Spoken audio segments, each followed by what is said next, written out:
എല്ലാവർക്കും നമസ്കാരം. ഇന്ന് ഞാൻ സംസാരിക്കാൻ പോകുന്നത് 2026 തുടങ്ങുന്നതിന് മുമ്പ് നമുക്ക് സ്റ്റാർട്ട് ചെയ്യാവുന്ന ചെറിയ ചില മൈക്രോ ഹാബിറ്റ്സിനെ കുറിച്ചാണ്. ചില ശീലങ്ങൾ നമ്മൾ തുടങ്ങി വെക്കുകയാണെങ്കിൽ തീർച്ചയായും അത് നിങ്ങൾക്ക് നല്ലൊരു പ്രൊഡക്റ്റീവായ ഇയറായിട്ട് 2026 മാറ്റാൻ കഴിയും എന്ന് തന്നെയാണ് ഞാൻ വിശ്വസിക്കുന്നത്. അതിലൊന്നാമത്തെ കാര്യമാണ് plan tomorrow before you sleep. നാളെ എന്ത് ചെയ്യണം എന്നുള്ളത് ഇന്ന് തന്നെ പ്ലാൻ ചെയ്ത് വെക്കുക. ഇതിനാകെ 5-10 മിനിറ്റ് എടുക്കുള്ളൂ. നിങ്ങൾ രാത്രി ഉറങ്ങുന്നതിന് മുമ്പ് ജസ്റ്റ് ഡയറിയിലൊന്ന് കുറിച്ച് വെക്കുക, അല്ലെങ്കിൽ നിങ്ങളുടെ നോട്ട് പാഡിൽ കുറിച്ച് വെക്കുക നാളെ എന്തൊക്കെ ചെയ്യണം എന്നുള്ള കാര്യം. നമ്മൾ എന്തെങ്കിലുമൊക്കെ പ്ലാൻ ചെയ്ത് കഴിഞ്ഞാൽ അത് നടക്കാനുള്ള സാധ്യത വളരെ കൂടുതലാണ്. പ്രത്യേകിച്ച് ഒന്നും പ്ലാൻ ചെയ്യാതെ നാളെ വരുന്നിടത്ത് വെച്ച് കാണാം എന്നുള്ള രീതിയിലാണ് നിങ്ങൾ ഡെയിലി കിടന്നുറങ്ങുന്നതെങ്കിൽ നമ്മുടെ കുറേ കാര്യങ്ങൾ നടക്കാതിരിക്കാനുള്ള സാധ്യതയാണുള്ളത്. അപ്പോൾ എപ്പോഴും പ്ലാൻഡ് ആയിരിക്കാൻ ശ്രദ്ധിക്കുക. നാളെ എന്ത് ചെയ്യണം എന്നുള്ളത് ഇന്ന് തന്നെ പ്ലാൻ ചെയ്യാൻ ശ്രമിക്കുക. പിന്നെ ചെയ്യാവുന്നൊരു കാര്യമാണ് track where your time goes. നമ്മൾ എങ്ങനെയാണോ നമ്മുടെ എക്സ്പെൻസസ് ട്രാക്ക് ചെയ്യുന്നത്, വരവ് ചെലവ് കണക്കുകൾ നമ്മൾ എഴുതി വയ്ക്കാറില്ലേ, അതേപോലെ തന്നെ നമ്മൾ ട്രാക്ക് ചെയ്യുക നമ്മുടെ സമയം എന്തിനൊക്കെ വേണ്ടിയാണ് നമ്മൾ ചിലവാക്കുന്നത് എന്നുള്ളത്. നമ്മൾ ചിലപ്പോൾ റീൽസ് സ്ക്രോൾ ചെയ്തിട്ടൊക്കെ ആയിരിക്കും, സോഷ്യൽ മീഡിയയിലൊക്കെ ആയിരിക്കും നമ്മുടെ ഭൂരിഭാഗം സമയവും നമ്മൾ ചിലവാക്കിയിട്ടുണ്ടായിരിക്കുക. ഇല്ലെങ്കിൽ ആവശ്യമില്ലാതെ ആളുകളോട് സംസാരിച്ചുകൊണ്ട് ചുമ്മാ ഗോസിപ്പ് പറഞ്ഞിട്ടായിരിക്കും നമ്മുടെ സമയം അധികം ചിലവാകുന്നുണ്ടാവുക. ഇല്ലെങ്കിൽ ചുമ്മാ കിടന്നുറങ്ങിയിട്ടായിരിക്കും നമ്മൾ സമയം പാഴാക്കി കളയുന്നത്. അപ്പോൾ എവിടെയൊക്കെയാണ് നമ്മൾ ഭൂരിഭാഗം സമയം ചിലവാക്കുന്നത് എന്നുള്ളത് ഒന്ന് ട്രാക്ക് ചെയ്യാൻ ശ്രമിക്കുക. അപ്പോൾ നമുക്ക് അനാവശ്യ സ്ഥലങ്ങളിലാണ് നമ്മൾ സമയം പാഴാക്കുന്നതെങ്കിൽ അതൊന്ന് കുറയ്ക്കാൻ നമ്മളെ അത് സഹായിക്കും. ആ സമയം പാഴാക്കുന്നത് നിർത്തിയിട്ട് നമുക്ക് പ്രൊഡക്റ്റീവായ കാര്യങ്ങൾക്ക് വേണ്ടിയിട്ട് കൂടുതൽ സമയം ചിലവഴിക്കാൻ നമുക്ക് ശ്രദ്ധിക്കാൻ പറ്റും. അപ്പോൾ എന്ത് കാര്യവും നമ്മൾ മെഷർ ചെയ്താൽ മാത്രമേ നമുക്കത് ഫിക്സ് ചെയ്യാൻ പറ്റുള്ളൂ, ഇമ്പ്രൂവ് ചെയ്യാൻ പറ്റുള്ളൂ. അപ്പോൾ നമ്മൾ എന്തിനു വേണ്ടിയാണ് സമയം ചിലവഴിക്കുന്നത് എന്നുള്ളത് ട്രാക്ക് ചെയ്യാൻ ശ്രമിക്കുക. പിന്നെ ചെയ്യാവുന്നൊരു കാര്യമാണ് നമ്മൾ ചെയ്യുന്ന കാര്യങ്ങളിൽ, നമ്മൾ ചെയ്യുന്ന ജോലിയിൽ നമ്മളേക്കാൾ നന്നായി ചെയ്യുന്ന ആളുകളുണ്ടായിരിക്കില്ലേ, അങ്ങനെയുള്ള ആളുകളുമായിട്ട് ഒരാളെയെങ്കിലും കണക്ട് ചെയ്യാൻ ശ്രമിക്കുക. നമ്മൾ ഏത് ഫീൽഡിനാണുള്ളത് ആ ഫീൽഡിൽ നന്നായി നമ്മളേക്കാൾ ഉയരത്തിൽ നിൽക്കുന്ന ഒരാളുമായിട്ട് എന്തെങ്കിലും ഒരു കണക്ഷൻ ഉണ്ടാക്കാനായിട്ട് ശ്രമിക്കുക. അത് നമുക്ക് വളരെയധികം ഉപകാരപ്പെടും. നമ്മൾ ക്യാഷ് സേവ് ചെയ്യുന്നതിനേക്കാളും വേറെ എന്ത് കാര്യം ചെയ്യുന്നതിനേക്കാളും ഒക്കെ നമുക്ക് ഉപകാരപ്പെടും നല്ല ബന്ധങ്ങൾ ഉണ്ടാക്കുന്നതാണ്. അപ്പോൾ നമുക്ക് അടുത്ത ഓപ്പർച്യൂണിറ്റി ചിലപ്പോൾ ഒരു മെസ്സേജ് വഴിയായിരിക്കും വരുന്നുണ്ടായിരിക്കുക.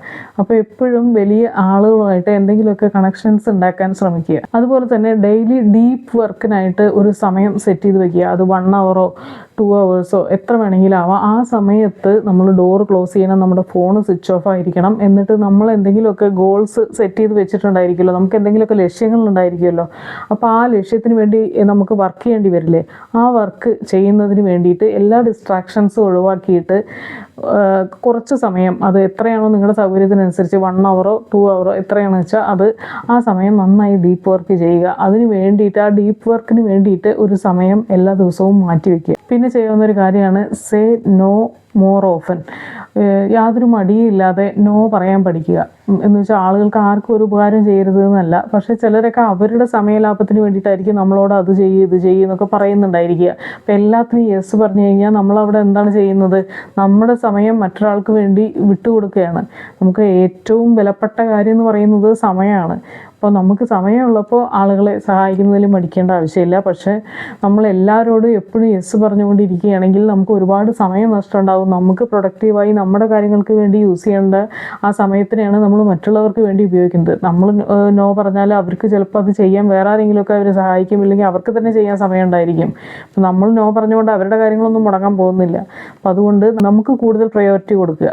നമ്മുടെ കാര്യങ്ങൾ കഴിഞ്ഞതിന് ശേഷം മാത്രം മറ്റുള്ളവരെ ഹെൽപ്പ് ചെയ്യാനായിട്ട് പോകുക. പിന്നെ ചെയ്യാവുന്ന ഒരു കാര്യമാണ് റിഫ്ലക്റ്റ് എവറി സൺഡേ. എല്ലാ സൺഡേയും നമ്മൾ ആ വീക്കിൽ കഴിഞ്ഞു പോയ കാര്യങ്ങളെ പറ്റിയിട്ട് ഒന്ന് അനലൈസ് ചെയ്യുക. നമ്മൾ എന്തെല്ലാം കാര്യങ്ങൾ നടന്നു, എവിടെയൊക്കെ നമുക്ക് പാളിപ്പോയി എന്നുള്ളതെല്ലാം ഒന്ന് നോക്കി വെക്കുക, ഒന്ന് അനലൈസ് ചെയ്യുക. എന്നിട്ട് കഴിയുമെങ്കിൽ അതൊന്ന് എഴുതി വെക്കുക. എന്തൊക്കെയാണ് നമുക്ക് ചെയ്യാൻ പറ്റാതിരുന്നത്, ഏതൊക്കെ കാര്യങ്ങളിലാണ് നമ്മൾ നന്നായി പെർഫോം ചെയ്തത്.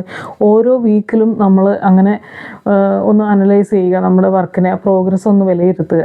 പിന്നെ ചെയ്യാവുന്നൊരു കാര്യമാണ് keep promises to yourself. നമ്മളോട് തന്നെ ഓരോ പ്രോമിസ് കൊടുക്കുന്നുണ്ടായിരിക്കും അല്ലേ, നാളെ ഇന്ന കാര്യം ചെയ്യണം, ഈ ആഴ്ച ഇന്നത് ഇന്ന സമയത്ത് ചെയ്ത് തീർക്കണം, അങ്ങനെയുള്ള ടൈം ലിമിറ്റൊക്കെ നമ്മൾ വെച്ചിട്ടുണ്ടായിരിക്കും. ഉണ്ടായിരിക്കും, ഇന്ന കാര്യം ചെയ്യണം എന്ന് നമ്മൾ തീരുമാനിച്ചിട്ടുണ്ടാവും. ആ കാര്യങ്ങൾ ചെയ്യുക. നമുക്ക് നമ്മളോട് തന്നെ വാക്ക് പാലിക്കാൻ കഴിയുന്നില്ലെങ്കിൽ നമുക്ക് വേറൊരാളോടും വാക്ക് പാലിക്കാൻ കഴിയില്ല. അപ്പോൾ അതുകൊണ്ട് നമ്മളോട് തന്നെ പറയുന്ന കാര്യങ്ങൾ എന്ത് തന്നെ ആയാലും അത് ചെയ്യാൻ ശ്രമിക്കുക. പിന്നെ നമുക്ക് ചെയ്യാവുന്ന ഒരു കാര്യമാണ് എൻഡ് യുവർ ഡേ പീസ്ഫുള്ളി. എല്ലാ ദിവസവും രാത്രി കിടന്നുറങ്ങുന്നതിന് ഒരു അരമണിക്കൂർ മുമ്പെങ്കിലും നമ്മുടെ ഫോണൊക്കെ സ്വിച്ച് ഓഫ് ആക്കി വെച്ചിട്ട് കഴിയുമെങ്കിൽ ഒരു ബുക്കിൽ 2 പേജൊക്കെ ഒന്ന് വായിച്ച് തീർക്കാൻ ശ്രമിക്കുക. അത് 2 പേജോ 5 പേജോ നിങ്ങൾ റീഡിങ് എത്രത്തോളം ഇഷ്ടപ്പെടുന്ന ആളാണ് എന്നതിനനുസരിച്ചിരിക്കും.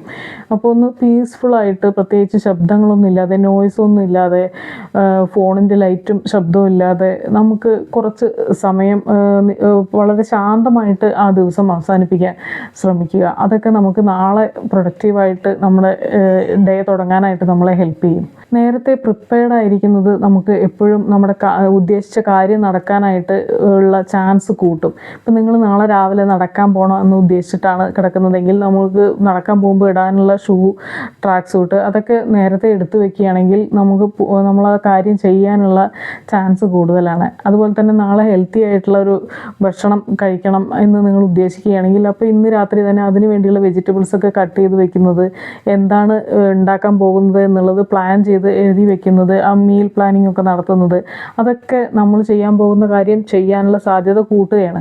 പ്രത്യേകിച്ച് നമ്മൾ പ്ലാനിങ് ഒന്നും ഇല്ലാതെ നാളെ അത് ചെയ്യണം എന്ന് പറഞ്ഞ് ചുമ്മാ കിടന്നുറങ്ങി കഴിഞ്ഞ് കഴിഞ്ഞാൽ ചിലപ്പോൾ നാളെ അത് ചെയ്യാൻ നമുക്ക് പറ്റിയെന്ന് വരില്ല. കുറേ സമയം നമ്മൾ ആലോചിച്ച് എന്തുണ്ടാക്കണം എന്ന് ആലോചിക്കും.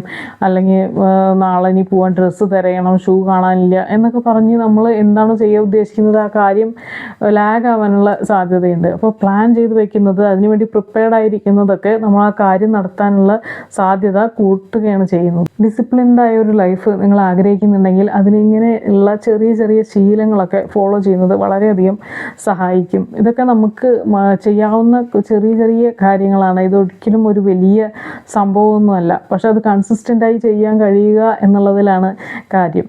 ഇന്ന് ഒരു ദിവസം നടക്കാൻ പോയി, അടുത്ത ദിവസം നടക്കാൻ പോയി, പിന്നെ അത് കഴിഞ്ഞ് ഒരാഴ്ച നമ്മൾ മടി പിടിച്ചിരുന്നു. അല്ലെങ്കിൽ ഇന്ന് ഹെൽത്തിയായ ഫുഡ് കഴിക്കണം എന്ന് വിചാരിച്ചു, എല്ലാം റെഡിയാക്കി, എന്നിട്ട് 2 ദിവസം കഴിച്ചു, അത് കഴിഞ്ഞ് വീണ്ടും പഴയ രീതിയിലേക്ക് തന്നെ പോയി. അങ്ങനെയൊക്കെ ഉള്ള രീതികൾ തുടരുകയാണെങ്കിൽ, അങ്ങനെ ഡിസിപ്ലിൻഡ് അല്ലാത്തൊരു ലൈഫാണ് നമ്മൾ തുടരുന്നതെങ്കിൽ തീർച്ചയായും ഇതുവരെ എത്ര വർഷങ്ങൾ കഴിഞ്ഞു പോയി അതുപോലെ തന്നെ അടുത്ത വർഷം കഴിഞ്ഞു പോകും. പക്ഷെ നമ്മൾ പർപ്പസ്ഫുള്ളി നമ്മളോട് ചെയ്യുന്ന പ്രോമിസ് നമ്മൾ കീപ്പ് ചെയ്യുകയാണെങ്കിൽ, നമ്മളോട് തന്നെ വാക്ക് പാലിക്കാൻ നമ്മൾ റെഡിയാവുകയാണെങ്കിൽ തീർച്ചയായും നമുക്കൊരു ഡിസിപ്ലിൻഡായ ലൈഫ് ഉണ്ടാക്കിയെടുക്കാൻ സാധിക്കും.